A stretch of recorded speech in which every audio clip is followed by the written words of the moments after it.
dan ook vir my heerlik om vir u te groet in die naam van die Here en vir u te sê, genade vir julle en vrede van ons vredevors in Jesus Christus. Amen. Ek wil graag vanmôre vir u 'n gedig lees in plaas van om die gewone geloofsbelijdenis voor te lees. 'n Gedig van Sheila Cousins wat handel oor Kersfees en oor die betekenis daarvan vir elkeen van ons. Sheila Cousins se klein ballade. Ek soek die huis van die timmerman. Ek soek die tafel, die eenvoudige gedekte, en die bereplek van die botterspaan van Maria die onbevlekte. Ek soek die dinge van hulle elke dag. Ek soek die praat en die maklike lag in daardie gebenedeide huis. Neem hierdie pad, klop aan die deur, na buite toe dwaal 'n varsbrood geur. En sê nou hulle is tuis, my moed begeef my en ek vlug. Maar iets sê in my, gaan terug, gaan terug. Sy staan reeds in die deurkusyn. Toe draai ek om en ek vind verstom, ek het voor my eie deur gekom. My huis is hare, my huis is syne. Nou ken ek die huis van die timmerman. Ek ken die tafel, die eenvoudige gedekte en die bereplek van die botterspaan van Maria die onbevlekte. Ek dink dit vat vir ons pragtig saam wat ons geloof vir ons beteken. Dat ons huis die Here se huis is en dat sy huis ook ons in is, en daarom is ons tuis hier vanmôre. Kom. Ek wil graag vanmôre vir u lees uit Psalm 96. Psalm 96. Dis in my Bybel op bladsy 632 in die Ou Testament, as ek so kyk, so amper in die middel van die Bybel. As u dit gekry het, as u u Bybels by u oop het, kom ons bid eers dat die Here ook die woord vir ons werklik sal oopmaak wanneer ons daarna luister.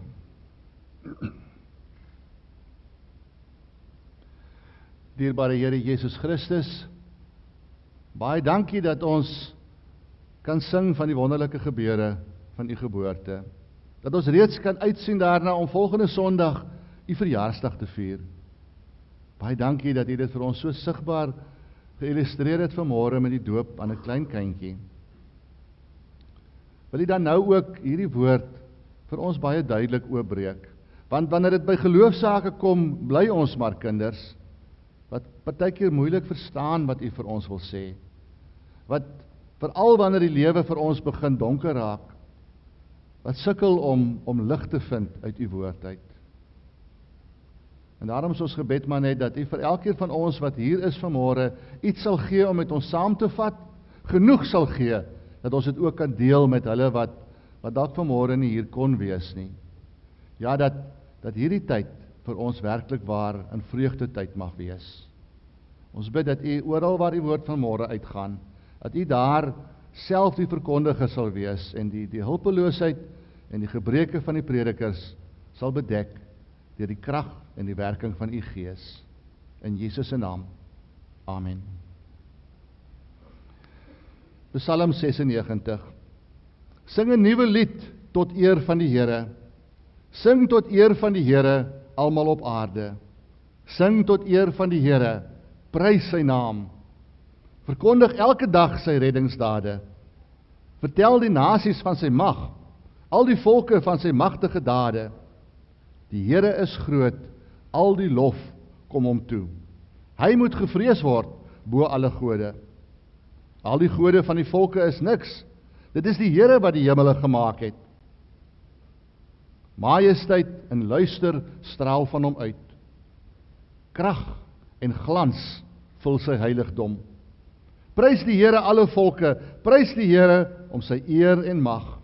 Prys die Here om die eer van sy naam. Kom na sy voorhoewe toe, bring vir hom offers, buig voor die Here by sy heilige verskyning. Betoon eerbied aan hom, almal op aarde. Verkondig onder die nasies, die Here regeer. Die wêreld staan vas, dit wankel nie. Die Here sal die volke regverdig oordeel. Die hemele moet bly wees en die aarde moet juig, die see en alles daarin moet ruis. Die veld en alles daarop moet jubel. Al die bome in die bos moet hulle verheug voor die Here. Want hy kom om oor die aarde te heers. Hy sal oor die wêreld heers met regverdigheid en oor die volke met billikheid. Net tot sover, dit is die woord van die Here, mag die Here ook vanmôre sy woord seën. Ons is tans nog steeds in die adventstyd in ons kerklike jaar, daarom het ons die adventskerse ook hier voor. En u weet seker reeds in hierdie tyd dat advent is afgelei van die Latynse woord adventus, en daardie woord beteken niks meer as koms nie. Soos wat die psalmdigter ook hier in vers 13 sê, hy kom om oor die aarde te heers. Dit is die tyd waarin ons nou ons vind, waar ons die naderende koms van God in sy Seun Jesus Christus na hierdie wêreld toe vier. En dit gee 'n bepaalde kleur of karakter aan hierdie tyd. Dit maak dit 'n tyd van hoop, 'n tyd van verwagting, of eintlik meer as net verwagting, 'n tyd van afwagting op iets groots wat gaan gebeur, iets wonderliks wat gaan gebeur. In die ou vertaling in Romeine 8 vers 19 staan daar, die skepping wag met reikhalsende verlange op die openbaarmaking van die kinders van God. Met ander woorde, mense rek eintlik hulle nekke uit om hierdie gebeurtenis wat gaan kom te kan sien, want dit is wat reikhalsend beteken, om jou hals, om jou nek uit te reik of uit te rek, om jou kop uit te steek. En dis van hierdie gees van afwagting en verwagting van iets geweldigs, iets groots en wonderliks wat gaan gebeur, wat hierdie psalm ook getuig. Die psalm is eintlik 'n egte adventslied, want dit gaan oor 'n koms wat wonderlike betekenis vir mense op inhou. Het jy opgelet, die psalm bevat nie 'n opskrif of aanwysing soos baie van die ander psalms sê. Ek het Vrydag vir die psalm 80 gelees, in psalm 80 begin vir die koorleier op die wysie van lelies, 'n getuienis van Asaf, 'n psalm. En so het bevat baie van die psalms 'n aanwysing van hoe dit gebruik is en hoe dit gesing moet word en so voort. Hierdie psalm val as dit ware met die deur in die huis. Dit begin dadelik, sing 'n nuwe lied tot eer van die Here, sing tot eer van die Here almal op aarde, sing tot eer van die Here, prys sy naam, verkondig elke dag sy reddingsdade. Ek kan nie anders dan as ek hierdie psalm lees om musiek te hoor. Dit klink amper soos 'n kerkorgel wat oopgetrek is in op volle volume die vreugdenote laat weergalm. Dwars deur die psalm, in vers 7 en 8 byvoorbeeld, waar die psalmdigter uitroep, prys die Here, alle volke, prys die Here om sy eer en mag, prys die Here om die eer van sy naam. En veral hier aan die einde, waar hy so mooi die see en die veld en die bosse en die bome almal oproep en sê, verheug julle voor die Here, want hy kom. Dis adventstyd, hy is aan die kom. Dis 'n psalm amper in die oortreffende trap. Dit begin op 'n hoogtepunt van vreugde, maar dit gaan net al hoe hoër en al hoe meer vreugdevol. En dit is hoe adventstyd, hierdie naderende koms van die Here gevier moet word, met hierdie oorweldigende, alles oorkoepelende vreugdeliedere. Maar nou, susters en broers, nou sal ons moet erken dat ergens in ons agterkoppe bly die treurliedere van die lewe maar nog steeds in ons ore raas. En die gevaar is groot dat die gejaag en die geraas van ons dolle lewe, dat dit hierdie lied kan stilmaak, dat dit maak dat ons nie die musieknote hoor nie, dat ons nie meer die ware vreugdeliedere van God se koms na hierdie wêreld hoor nie. Veral in hierdie tyd, dis nou stil en rustig hier in die Langkloof en Joubertina, gaan nou 'n bietjie stad toe. Jy sukkel om parkeerplek te kry, mense raak kwaad vir mekaar, die toeters blaas, en dan stap jy in 'n winkel in, en die mense verdring mekaar, juis om Kersgeskenke te kan koop, en die musiek raas in jou ore, en die liedjies wat gespeel word, het gans niks met die geboorte van Jesus te doen nie. Dis liedjies soos Jingle Bells, en Father Christmas, en Rudolph the Red-Nosed Reindeer, ek weet nie wat nog alles nie, wat niks met die geboorte van Jesus Christus te doen het nie. En by die huis beplan ons nou al Glo ek, want dit is ons gewoonte, watter ete gaan ons met Kersfees maak? En familie en vriende wat kom kuier oorval ons, en mense raak moeg en ongeduldig, en alles bly deur mekaar, in plaas van dat ons hierdie vreugdevolle lied van Psalm 96 kan sing. Lina Spies het dit pragtig in haar gedig, Protest teen Kersfees, uitgedruk, en ek gaan vir die gedig ook lees. Sy sê, ek gaan my koes hou hierdie Kersfees, horende doof vir stille nag in supermarkte, siende blind vir watte sneeu teen vensterrame. Die sluipende ou heer met sy rooi mantel en wit baard gaan ek vermy. Ek gaan na ons nagtelike somerhemel kyk en my voorstel, hoe het die sterboek aan die stal gelyk? Ek gaan my ore toestop vir die geklingel van sleeklokkies, om te kan luister hoe die engele sing. Ek wil my vasklep aan die krib, omdat ek so kan vasgryp aan die kruis.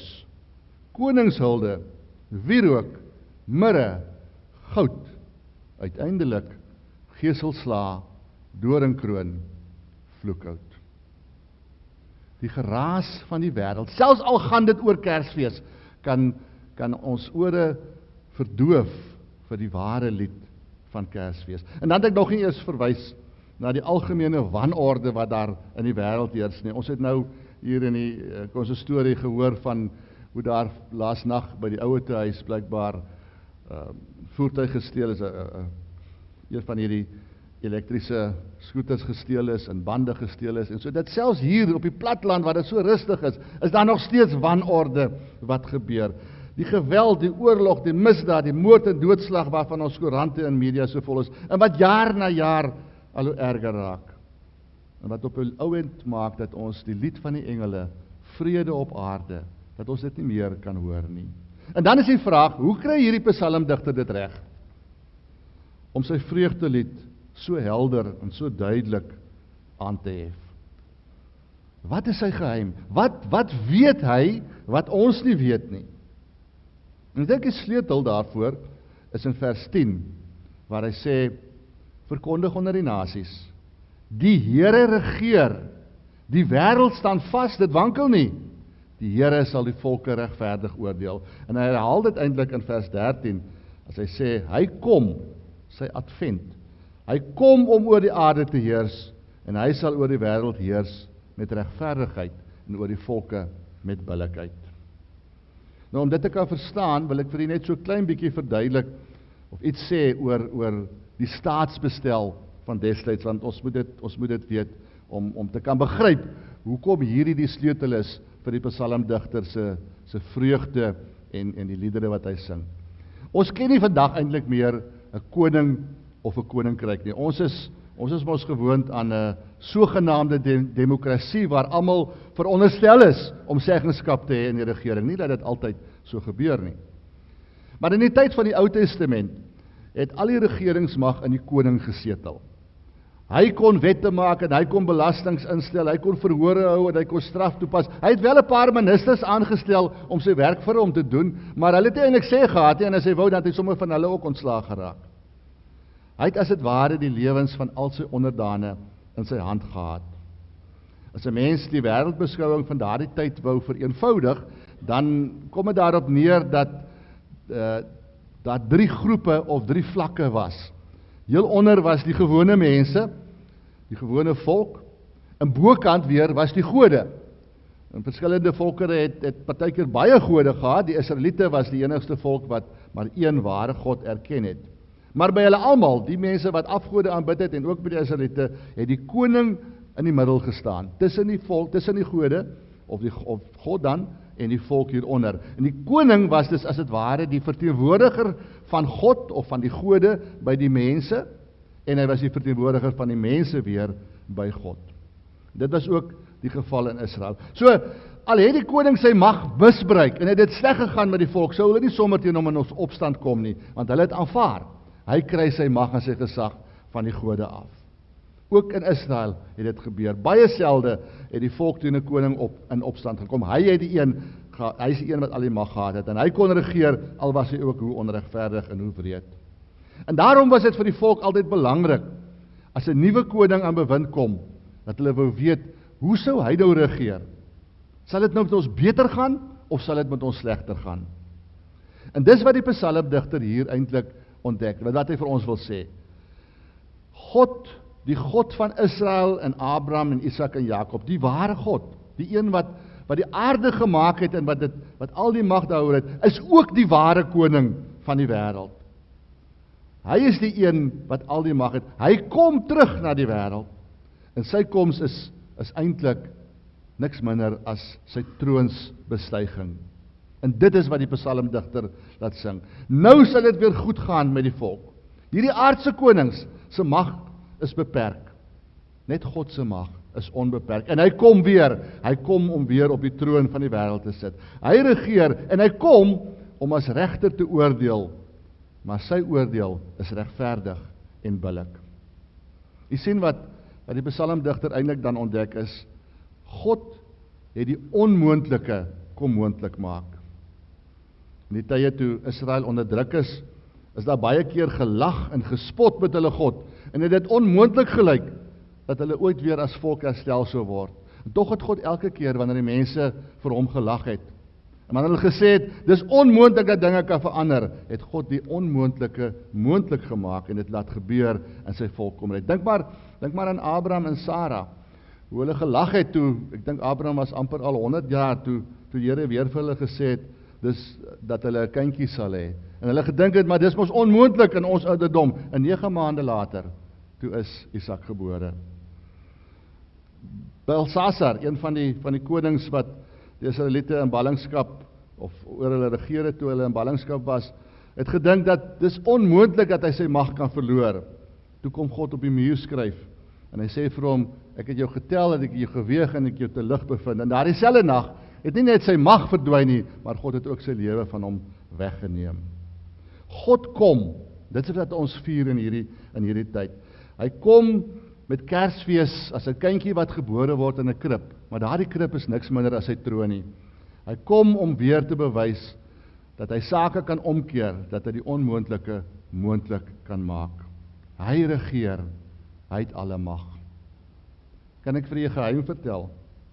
Die ANC dink miskien, hulle is die regeerders in hierdie land, of die DA waar hulle ook al aan bewind is, of Donald Trump daar in Amerika, maar dis nie waar nie.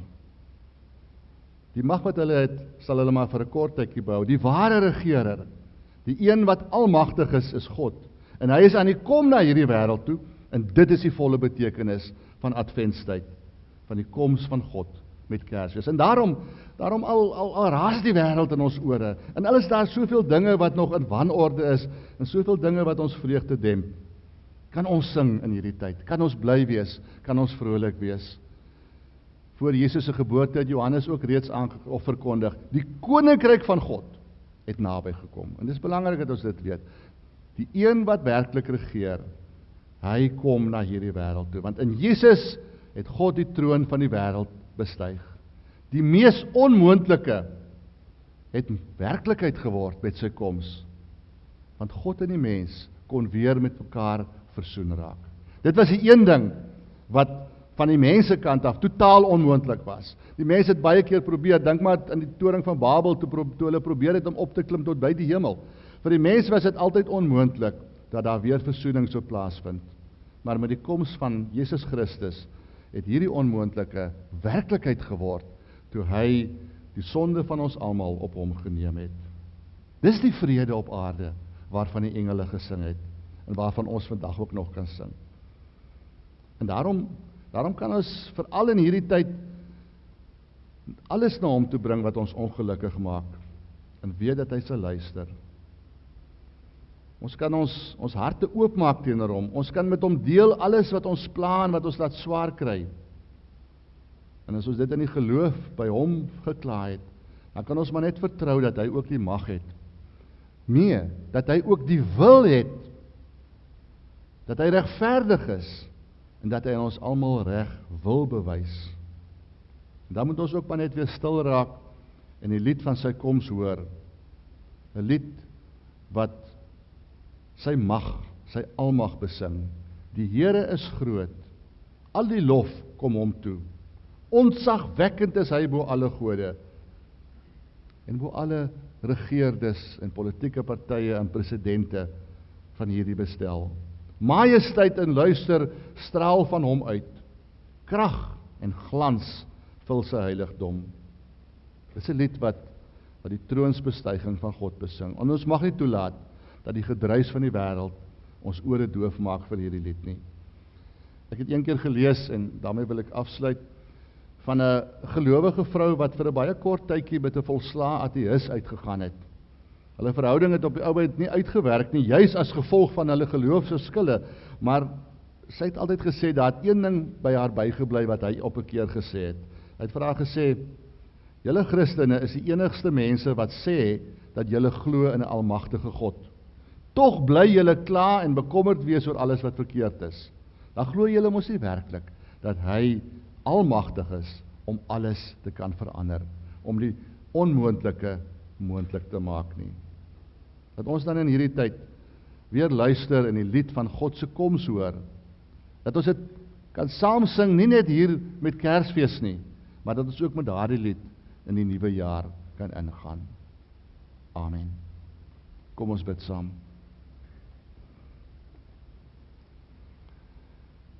Hemelvader, ons kan maar net vra dat U dit baie stil sal maak in ons harte. Dat ons werklik weer, al is dit eers dofweg, die lied van die engele sal hoor, wat sing van vrede op aarde, wat sing van 'n nuwe koning, wat na die wêreld toe gekom het, al was dit in 'n krib. Dat ons ook stelselmatig weer gaan begin om saam te sing, al lyk ons lewe nog so deurmekaar. Al is daar so baie dinge waaroor ons kan kla, wat ons hartseer maak en wat ons bekommerd maak. Help vir ons, dat ons maar net sal stil raak voor U, dat ons werklik waar U advent, U koms na hierdie aarde, met vreugde en met blydskap kan vier, dat niks daardie vreugdeliedere vir ons sal stil maak nie. En daarom wil ek in die besonder by U intree vanmôre, vir hulle wat hartseer is, oor 'n geliefde wat hulle verlaat het, oor hulle wat bekommerd is, hulle wat siek is, hulle wat soveel rede het, dat hulle vreugde gedemp word, dat daar in daardie hartseer aanvaarding sal kom, 'n verwagting dat ook dit sal verbygaan, dat daar weer nuwe vreugde in hulle lewe sal kom, omdat U gekom het, omdat U met Kersfees U troon bestyg het. Dit bid ons alleen in Jesus se naam. Amen. Ontvang nou die seën van die Here en gaan huis toe in sy vrede. Die genade van die Here Jesus Christus, die liefde van God ons Vader, die gemeenskap van die Heilige Gees, bly met julle elkeen tot in ewigheid. Amen.